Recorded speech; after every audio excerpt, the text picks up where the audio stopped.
सोचिए, एक ऐसी इंडस्ट्री जो पूरी दुनिया पे राज करती थी और फिर देखते ही देखते कुछ ही दशकों में लगभग गायब हो गई। ये कहानी है भारत के शानदार कपड़ों और मैनचेस्टर की मशीनों की टक्कर की। एक ऐसी टक्कर जिसने सब कुछ बदल दिया। 18वीं सदी की बात करें तो भारत का कपड़ा मतलब पूरी दुनिया में उसका कोई मुकाबला ही नहीं था। ये हम ही नहीं कह रहे, हेनरी पटुलो जैसे अंग्रेज भी ये मानते थे कि भाई इसकी बराबरी तो कोई कर ही नहीं सकता। लेकिन फिर पासा पलट गया। कुछ ही दशकों में सब कुछ बदल गया। अंदाजा लगाइए, 1850 आते आते भारत का जो कपड़ा निर्यात 33% हुआ करता था, वो घटकर सिर्फ 3% रह गया। मतलब जमीन आसमान का फर्क। सवाल यह है कि आखिर हुआ क्या था। तो इस क्या हुआ का जवाब हमें मिलता है पश्चिम में। वहां एक नई ताकत जन्म ले रही थी और वो थी औद्योगिक क्रांति। अब देखिए, ये टक्कर सीधी सीधी थी। एक तरफ थे भारत के हुनरमंद कारीगर जो हाथों से जादूगरी करते थे, और दूसरी तरफ ब्रिटेन की भाप से चलने वाली मिलें।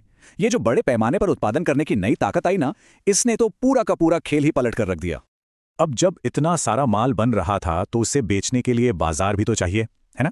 और इस नई औद्योगिक शक्ति के लिए सबसे बड़ा और आसान लक्ष्य था औपनिवेशिक भारत। तो भारत में इस काम को अंजाम देने के लिए उनके एजेंट थे गुमाश्ता। अब ये गुमाश्ता कोई आम व्यापारी नहीं थे, नहीं, ये ईस्ट इंडिया कंपनी के तनख्वाह पर काम करने वाले सुपरवाइजर थे।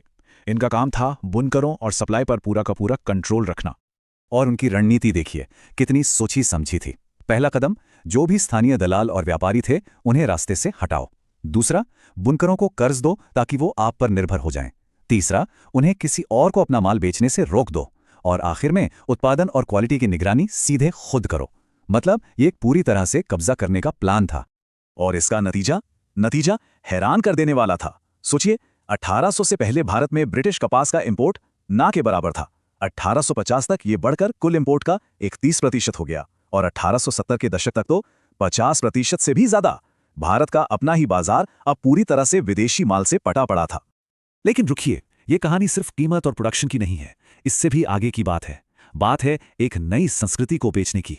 तो सवाल ये उठता है कि किसी स्थानीय बाजार को विदेशी सामान खरीदने के लिए मनाया कैसे जाए। ये कोई आसान काम तो था नहीं। इसका जवाब मिला चालाक विज्ञापन में। कपड़ों पर बड़े बड़े अक्षरों में लेबल लगाए गए, मेड इन मैनचेस्टर, ताकि लोगों को लगे कि यह क्वालिटी का सामान है।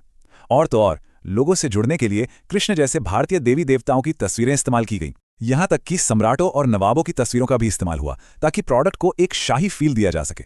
तो कुल मिलाकर जो बदलाव आया वो बहुत बड़ा था। भारत, जो कभी दुनिया की वर्कशॉप कहलाता था, वो अब सिर्फ एक औपनिवेशिक बाजार बनकर रह गया था। तो ये पूरी कहानी हमें एक बहुत बड़े सवाल के सामने लाकर खड़ा कर देती है।